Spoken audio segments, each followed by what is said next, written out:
A sign over a building's entrance, Helen Keller National Center for the Deafblind.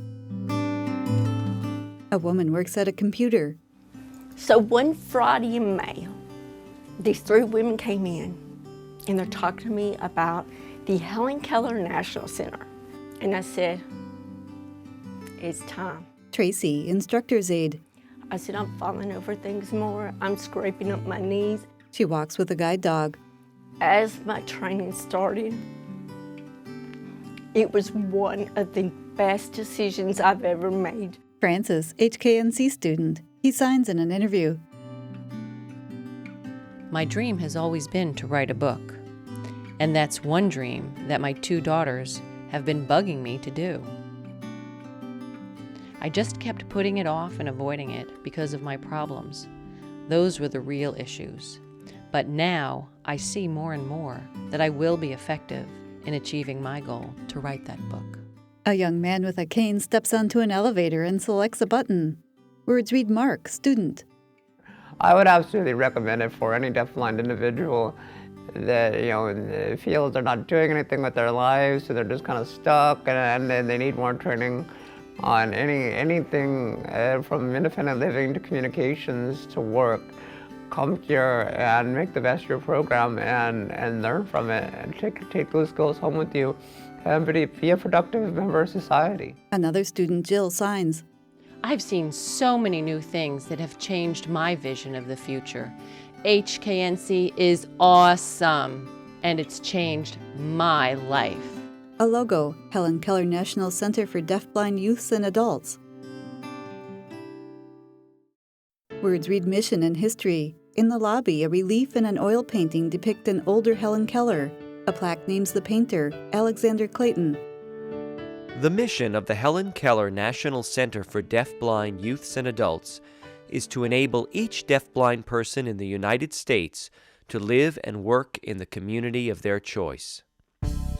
Created in 1967 by an act of Congress called the HKNC Act, the center is unique in that it is the only agency in the United States that exclusively works with adults who are deafblind, and it continues to provide a wide variety of services to the deafblind population, including vocational services, independent living skills, and so much more. In clips, students train with instructors. The Helen Keller National Center for Deafblind Youths and Adults provides a transdisciplinary approach to training programs where nothing is done in isolation and everything is designed for an individual's needs. The various departments all come together and function as one unit with a single purpose: to meet the needs of each and every student. A student with a guide and a dog crosses a street. Words read Beyond Helen Keller. For people who are new to learning about deafblindness, their only image is the iconic one of Helen Keller and her teacher Annie Sullivan.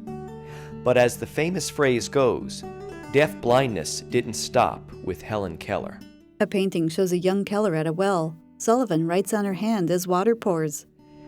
There are now 1.2 million people in the United States with a combined vision and hearing loss, ranging from people who were born deafblind to people who were born sighted hearing, but now, because of the aging process, are losing both. The Helen Keller National Center specializes in working with this diverse group of people who have entirely different life experiences, communication styles, and needs. In a classroom, a woman beads. Words read Location and Campus. Blossoming trees fill a yard at the center. Since 1976, the Helen Keller National Center for Deafblind Youths and Adults, also known as HKNC, has been located in Sands Point, New York, on a beautiful 25-acre property that has both the serenity of rural life and also presents access to the town of Port Washington and the bustling hub of New York City. A wooded lot surrounds the campus.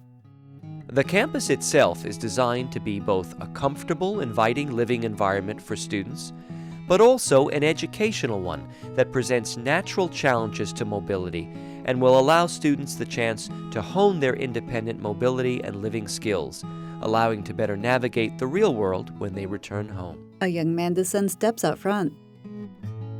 Admissions process. Mark gets on an elevator.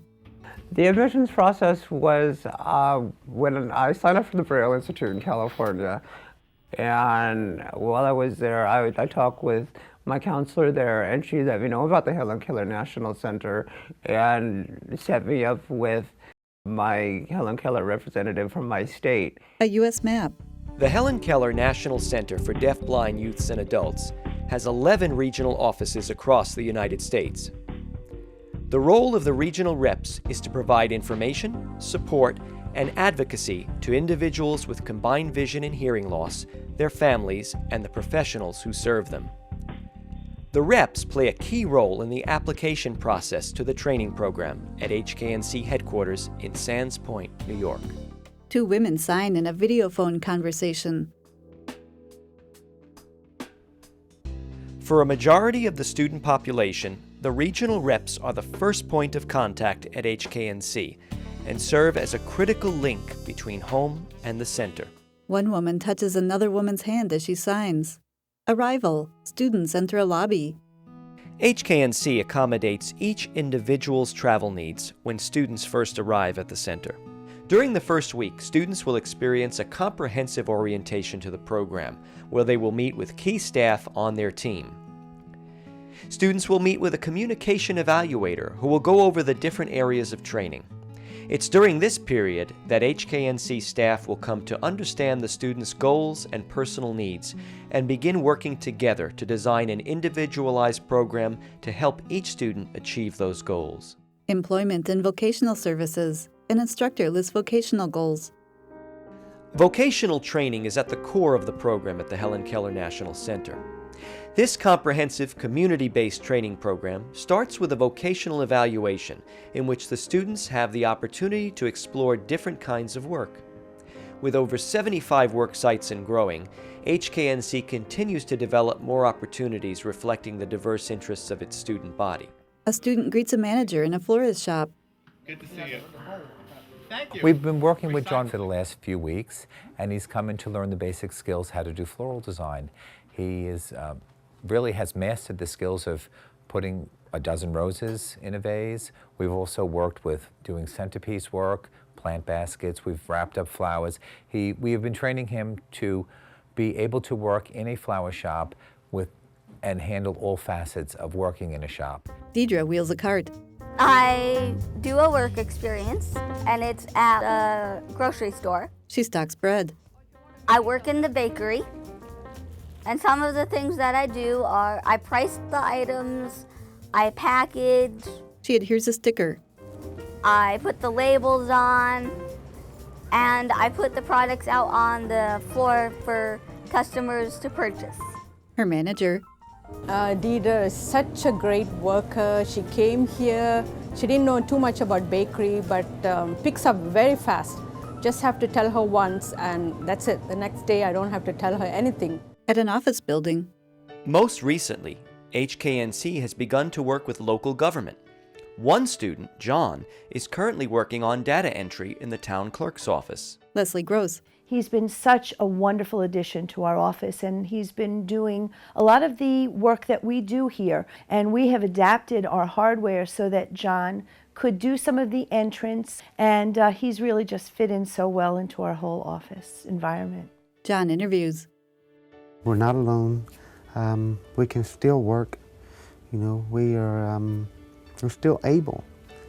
I mean, just because we can't see and hear as well, we can still do it just as good.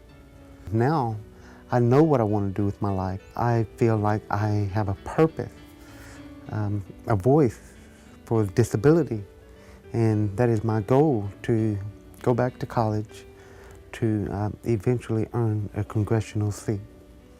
Another part of the HKNC training program is a job readiness group, in which students learn about interviewing skills, update their resume, learn about cover letters, and have the opportunity to discuss any challenges or issues they may be facing at work.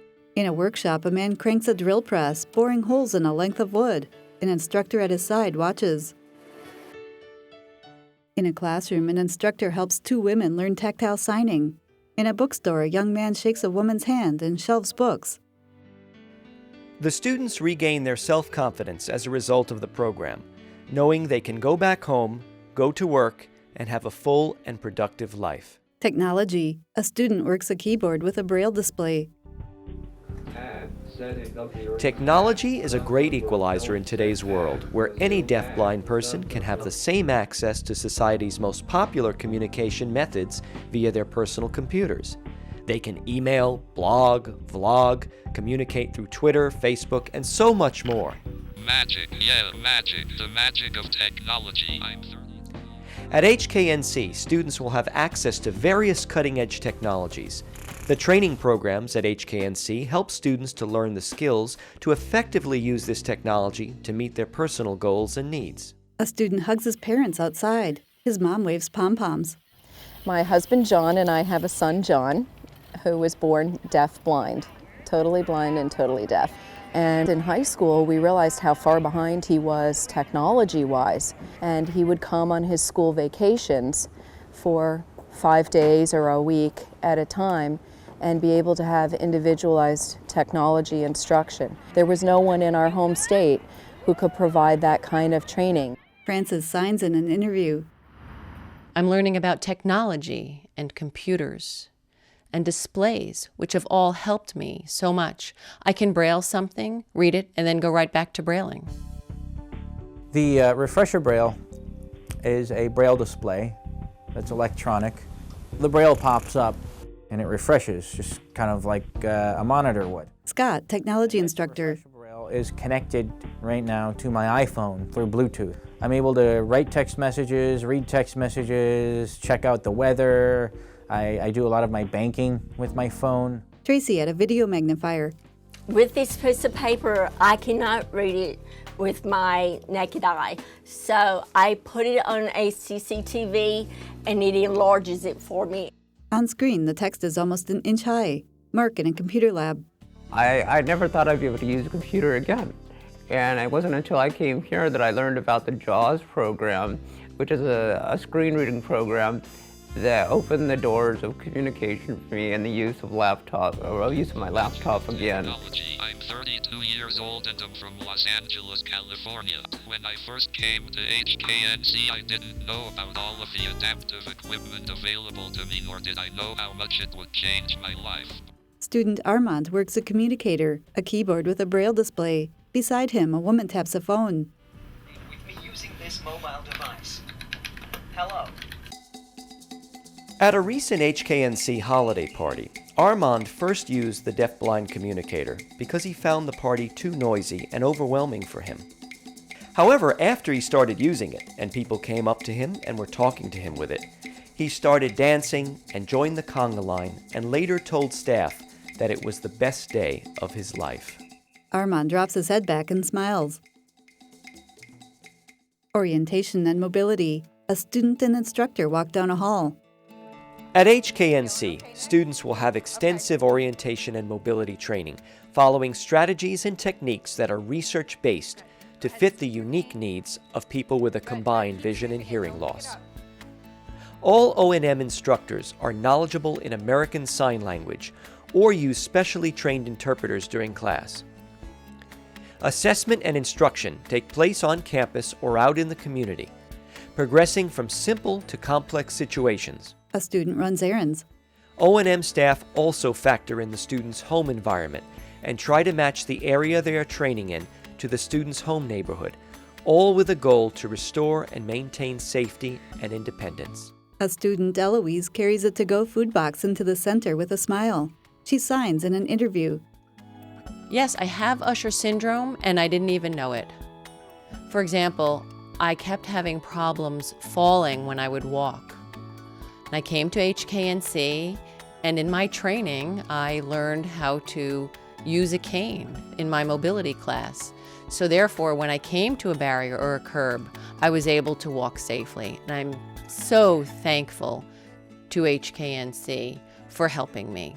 It's really wonderful. She walks quickly, her cane sweeping back and forth in front of her. Communication. A sign on a door reads Communications Learning Center. Inside, a student reads Braille. HKNC communications staff will train students in numerous areas of communication, including Braille, sign language, tactual sign language, as well as academics for students pursuing a college education. HKNC also puts great emphasis on communication out in the community, providing students with training on how to use simple but extremely effective tools, such as communication cards. An ice cream shop. A medium cup of vanilla ice cream. The worker reads Armand's card and fills the ice cream order. An instructor in a lab. My name is Maricar Marquez, and I'm a senior instructor in the Communications Learning Center, known as CLC. Maricar signs. I can relate to our students who are deaf-blind. I know their challenges. I've experienced the same experiences as they have. I know their frustrations. I know what it's like to struggle and learn Braille. I get it. I know those struggles myself. At the party, people chat using tactile sign. The beauty of the Helen Keller National Center environment is the sense of community, and that for the first time, a person who is deaf-blind may meet another person who is deaf-blind with similar communication styles. To further facilitate communication, the Helen Keller National Center for Deaf-Blind Youths and Adults provides not only the services of signed interpreters for its student population, but also seminars and training for interpreters. A blindfolded woman reads tactile sign and cheers. Words read low vision, medical, and audiology departments. Each and every student will visit with 2 eye doctors, an optometrist who will make sure each student has the right prescription on, and an ophthalmologist who will check overall eye health and who will conduct visual field testing to determine how much peripheral or side vision a student has. Students will also visit the medical department. For many students, it can be overwhelming going so far from home. However, when students are at Helen Keller National Center, they never leave their home lifelines. For example, many of the students who come to HKNC may only have health care insurance in their home state, but HKNC staff carefully coordinates all of their efforts to go through a student's home doctor so as to provide for the continuity of care. An audiologist shows hearing aids. Students also will visit HKNC's in-house audiologist, who will help determine the level of hearing loss and who provides all HKNC students with numerous options for hearing aids that are tailor-made for each person's individual needs. She assembles one. Independent living. A student wearing oven mitts pulls a dish of water from a microwave. The Helen Keller National Center's Independent Living Department provides reality-based training where students can learn how to effectively and safely navigate everyday situations and environments. HKNC offers apartment living experiences. The SILE, which stands for Supported Independent Living Experience, has 5 apartments located on campus in the HKNC Residence Hall. HKNC also has a service called AIM, which stands for Apartment in the Mainstream, which provides 2 garden studio apartments that HKNC rents in the nearby town of Port Washington. A student's home state would sponsor the student to live there for about 4 to 6 months and have a true real-life apartment experience. A student works a stove. HKNC also provides students with support in transitioning to their own housing when a student feels the time is right. Former students Jay and Muriel. I am very happy I go to Helen Keller because I become more independent. I learn how to pay my bills, how to do communication, and I learn next sign language. I learn a lot more how to cook and how to stay more healthy. But I really thank Helen Keller for helping me and teaching me how to become more independent. Together they chop veggies. Words read campus life. Photos show a student in her own room, hanging clothes in a closet and arranging personal items on a dresser. In a laundry room, a student folds clothes from a dryer. Students dine communally at large tables. For students, the HKNC campus becomes so much more than a dorm or a cafeteria. It's a hub, a warm, inviting community where people live while they are in training. A guide leads Francis to a dining table. Now he interviews. Well, what can I say? I feel like I'm back in the old days at Gallaudet College, where I always had a lot of fun living in the dorm. It was really a blast. It was a great time hanging out, playing with friends. It was a great time to socialize. We'd stay up at night chatting, eating. It was fun. One thing I can say, though, is the food is better here. I've put a little bit of weight on since I've been here. Conversations at a meeting. Frequent town hall meetings showcase the vast array of communication styles and underscore both the diversity in student body and also the sense of unity and democracy in the HKNC community, where each and everyone belongs. Words read the future. Photos show campus life outside. Students walk with canes or guide dogs. Deidre talks to an instructor, then interviews. When I leave Helen Keller National Center, my plans are to go home, find a job, find roommates, and maybe go back to college. In the cafeteria, Mark and a woman chat. After coming to the Helen Keller National Center and learning all the independent living skills that I needed to know to go back out into the real working world, into the world, and the vocational services skills, after the training that I've had here, I'm going home and I'm gonna live. Well, I'm not gonna live independently because I have 2 children, and I've been here 2 years, and I think that's gonna be the biggest challenge for me, is to go home and be a father again and be responsible for my children. The daily routine of cooking for them, making their lunches, cooking their dinners. So my future goals are to go home and be a dad. Francis and his guide dog leave his apartment. They move down a hallway to the front door. He interviews. I have several weeks left here, but I do know that HKNC has helped me to see that my future is bright now. Sun shines and blue skies over the building's awning, where words read Helen Keller National Center for the Deaf-Blind. For more information about services, please contact Agency Headquarters, 141 Middle Neck Road, Sands Point, New York, 11050, 516-944-8900, extension 253. TTY 516-944-8637, videophone 516-570-2360, email hkncinfo@hknc.org. This video was made possible by funding from the Gladys Brooks Foundation. Copyright Helen Keller National Center for Deaf-Blind Youths and Adults.